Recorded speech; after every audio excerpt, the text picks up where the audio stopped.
Bismillahirrahmanirrahim. Assalamualaikum warahmatullahi wabarakatuh. Alhamdulillah wassalatu wassalamu ala Rasulillah wa ala alihi wa sahbihi wa mawalah wa la hawla wa la quwata illa billahi wa ba'du. Kita lanjutkan kajian kita, masih membahas tafsir dari surah Al-Imran, dan kita masuk pada ayat ke-10 dan seterusnya. A'udzubillahi minasyaitonirrajim. Bismillahirrahmanirrahim. Innal ladzina kafaru lan tughniya anhum amwaluhum wala auladuhum minallahi syai'an wa ulaika hum waqudun nar kadabi ali fir'auna walladzina min qablihim kadzabu bi ayatina fa akhadahumullahu bidhunubihim wallahu syadidul iqab. Sesungguhnya orang-orang kafir tidak akan berguna bagi mereka harta benda mereka, dan tidak pula berguna anak-anak mereka terhadap azab Allah sedikit pun, dan mereka itu menjadi bahan bakar api neraka.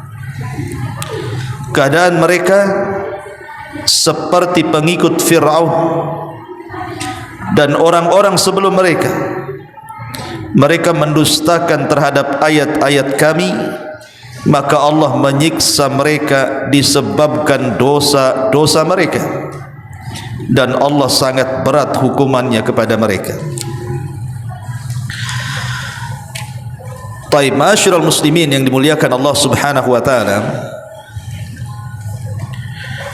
dua ayat ini menggambarkan kepada kita tentang kondisi orang-orang yang kufur kepada Allah Subhanahu wa taala, baik di dunia ataupun di akhirat,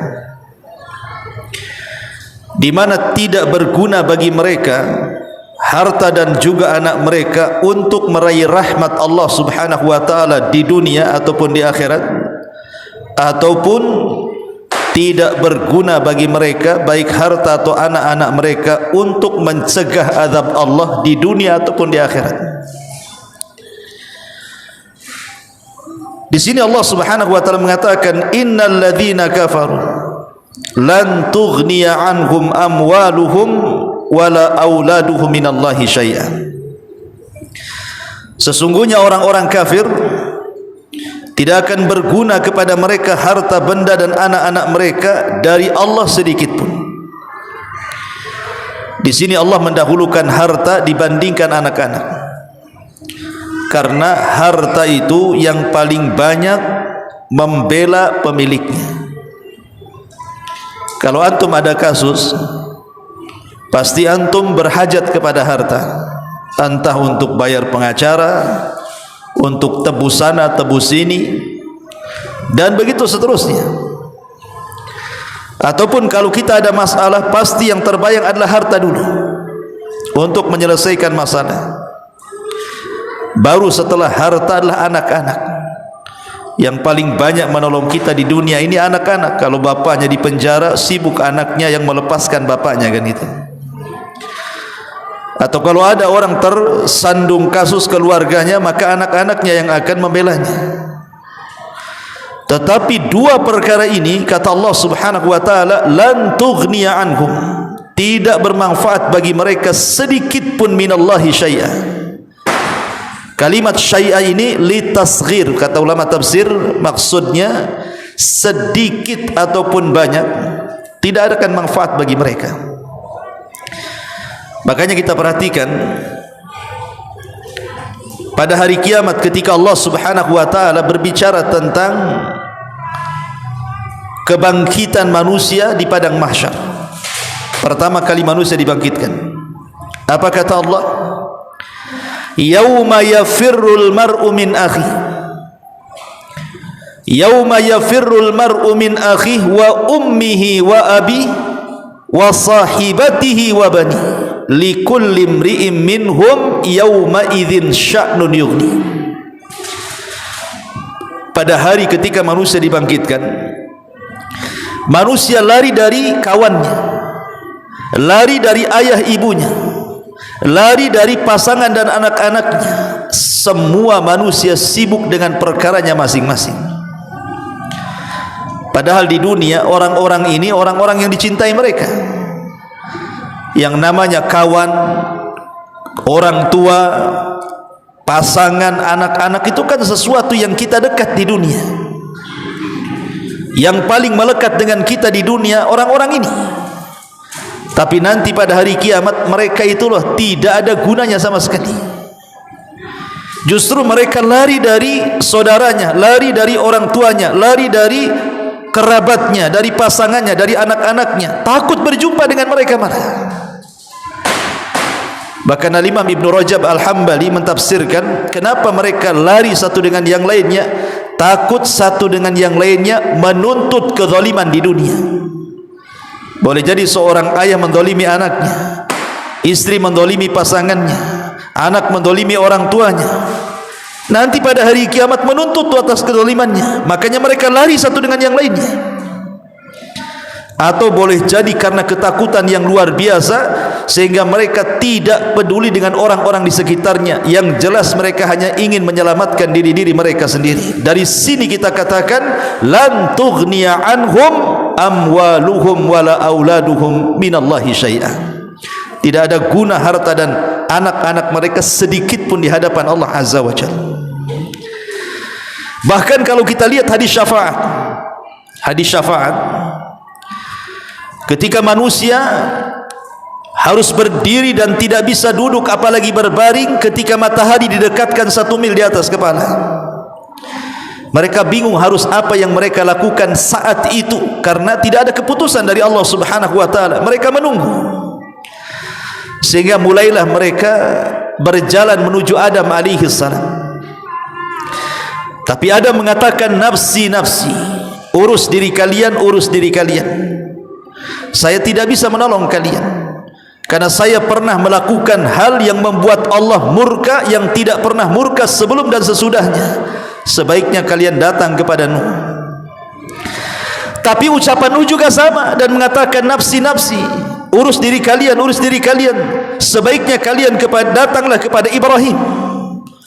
Maka mereka pun datang kepada Ibrahim. Ibrahim pun sama mengatakan nafsi nafsi, urus diri kalian, urus diri kalian. Sebaiknya kalian datang kepada Nabi Musa. Musa pun sama, Isa pun sama. Padahal orang-orang yang datang kepada Nabi Adam alaihi salatu wassalam di antara mereka ada anak-anaknya. Yang datang kepada Nabi Nuh alaihi salam itu ada anak-anaknya di situ. Yang datang kepada Nabi Ibrahim juga ada anak-anaknya di situ. Yang datang kepada Nabi Musa juga ada anak-anaknya. Yang datang kepada kepada nabi-nabi ini kan ada keluarganya di situ. Ada istrinya, ada anaknya gitu ya. Tetapi Adam, Nuh, Ibrahim, Musa, hatta Isa, yang datang kepada Isa dari seluruh manusia itu ada ibunya juga di situ, Maryam. Maryam ada di situ. Dengan kelompok manusia yang datang kepada Isa, tapi Isa mengatakan nafsi nafsi, urus diri kalian, urus diri kalian. Bayangkan seorang nabi tidak bisa menyelamatkan Maryam, Isa tidak bisa menyelamatkan Maryam, tidak bisa memberikan syafaatul uzma. Nabi Nuh alaihi salatu wasalam tidak bisa menyelamatkan anaknya Yafis atau Ham ataupun Syam yang ikut terlibat di situ. Ataupun Nabi Adam alaihi salatu wassalam, tentu di antara orang-orang itu juga ada Habil di situ. Ada Qabil kan itu ya, dari sekian manusia yang berkumpul di padang mahsyar itu. Tapi nabi-nabi ini mengatakan nafsi nafsi, urus diri kalian, urus diri kalian. Dari sini kita tahu lan tughniya anhum amwaluhum wala auladuhum minallahi syai'an. Tidak guna kepada mereka harta dan anak-anak mereka dari Allah sedikit pun. Makanya saya heran ikhwan, kalau di dunia ini ada orang yang berani melakukan kezaliman untuk membela keluarganya. Ada orang tua siap membela anaknya padahal anaknya salah. Suami membela istrinya padahal istrinya yang salah. Anak membela orang tuanya padahal orang tuanya yang salah. Padahal mereka ini tidak ada guna di hadapan Allah. Yang kita bela loh di dunia itu anak kita bela, orang tua kita bela, atau orang tua membela anaknya, atau pasangan membela pasangannya. Jelas benar mereka di atas kezaliman. Pertanyaannya, apakah orang-orang yang kita bela di dunia mereka akan membela kita di hari kiamat? Belum tentu. Lalu apa gunanya kita membela kezaliman keluarga? Kalau di akhirat keluarga yang kita zalim itu justru tidak bermanfaat bagi kita, kan begitu ya? Logikanya kan di mana gitu? Maka jangan sampai membela kezaliman siapapun di dunia, mau orang dekat kita, mau orang tua kita, mau saudara kita, mau anak kita, karena mereka lan tughniya anhum minallahi syai'a. Mereka tidak ada gunanya sama sekali pada hari kiamat. Nasab loh tidak ada gunanya. Makanya Allah Rasul sallallahu alaihi wasallam mengatakan dalam sebuah hadis, man batta'a bihi amaluhu lam yusri' bihi nasabuhu. Siapa yang lambat amalannya maka tidak mungkin dikejar nasabnya. Semulia apapun nasab Anda, kalau amalan kita lambat, nasab itu tidak ada gunanya. Walaupun Anda keturunan Nabi sekalipun, tidak ada gunanya. Nabi SAW pernah mengatakan kepada Fatimah, putrinya, di halayak orang-orang Quraisy, dan mengatakan, lau Fatimata binta Muhammadin saraqat laqata'tu yadaha. Kalau seandainya Fatimah binta Muhammad itu mencuri, kupotong tangannya. Rasul ingin mengatakan bahwa tidak ada syafaat pertolongan walaupun anaknya sendiri. Kalaupun salah tetap salah. Fatimah mencuri tetap kepotong, nggak ada peduli, kata Nabi SAW. Salah jangan dibela, karena pada hari kiamat tidak ada gunanya orang-orang itu.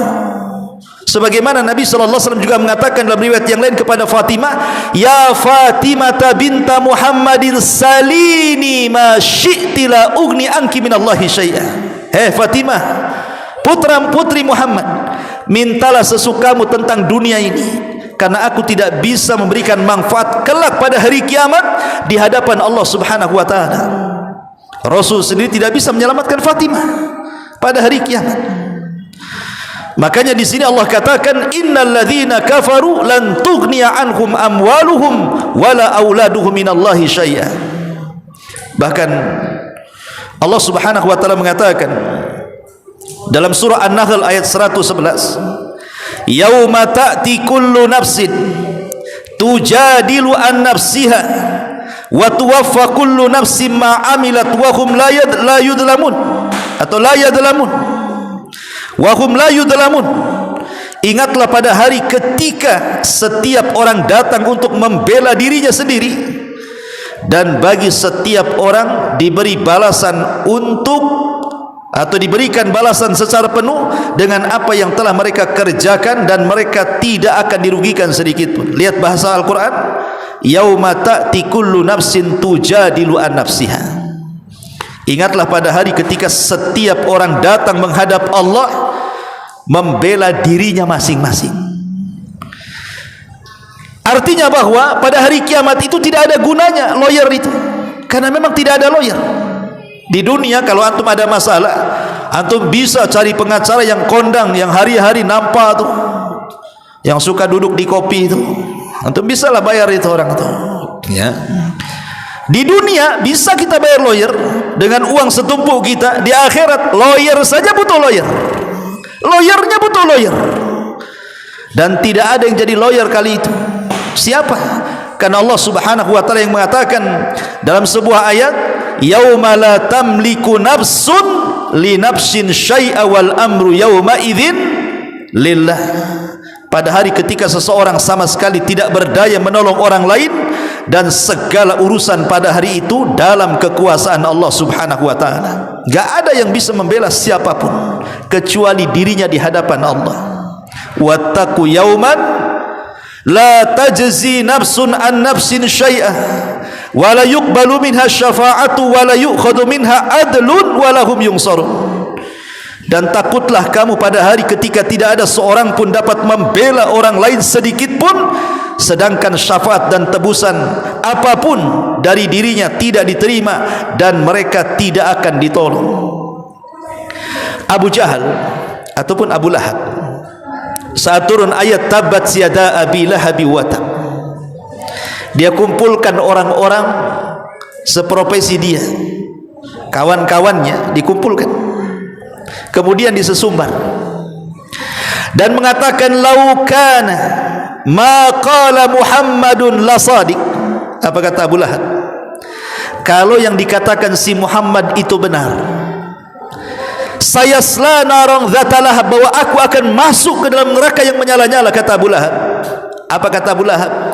Tenang, aku banyak harta, aku kaya, aku banyak anak, semua anak-anakku sukses, aku akan tebus neraka itu dengan kekayaanku, katanya. Aku akan tebus neraka itu dengan anak-anakku. Maka Allah subhanahu wa ta'ala tegas mengatakan, ma aghna anhu maluhu wa ma kasab.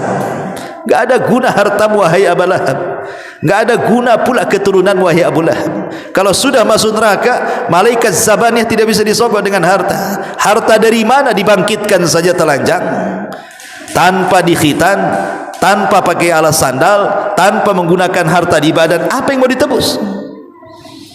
Pada hari kiamat tuh apa yang mau ditebus? Tetapi kita sesumbarnya Abu Lahab saja mengatakan seperti itu. Makanya Allah bantah perkataan Abu Lahab dengan turun ayat ma aghna anhu, tidak ada guna bagi dia, maluhu hartanya, wa ma kasab ataupun anak-anaknya, enggak ada guna.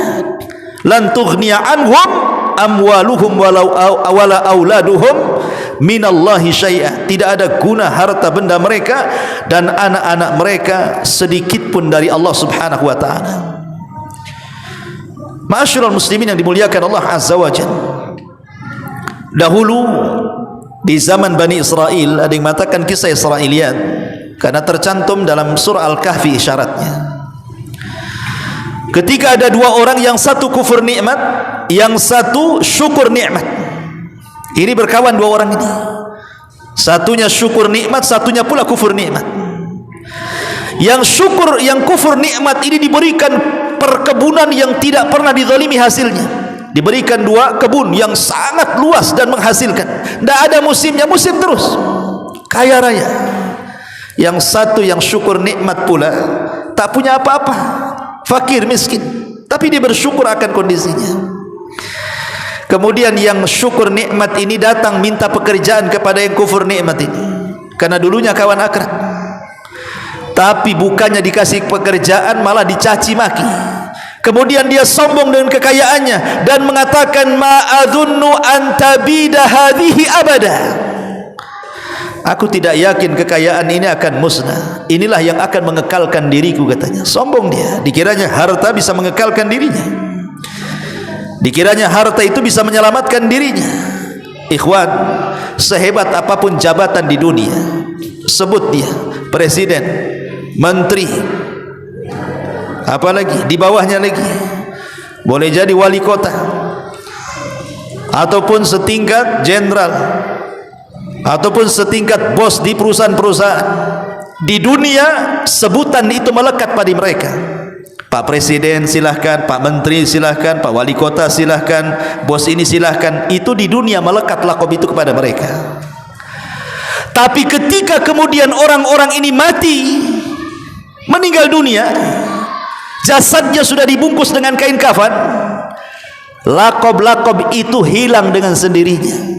Orang akan mengatakan, ayo kita mandikan jenazah ini, ayo kita mandikan jenazah itu, ayo kita antar jenazah ini. Yang ada hanya satu lakob jenazah saja, enggak ada. Mana presidennya, mana lakob presidennya, mana lakob menterinya, enggak ada, enggak ada lagi.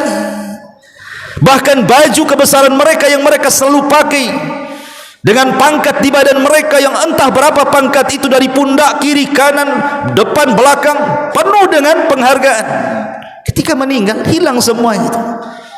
Bahkan pakaiannya pun tidak layak dipakaikan karena diganti dengan kain kafan. Sebutannya cuma satu, jenazah.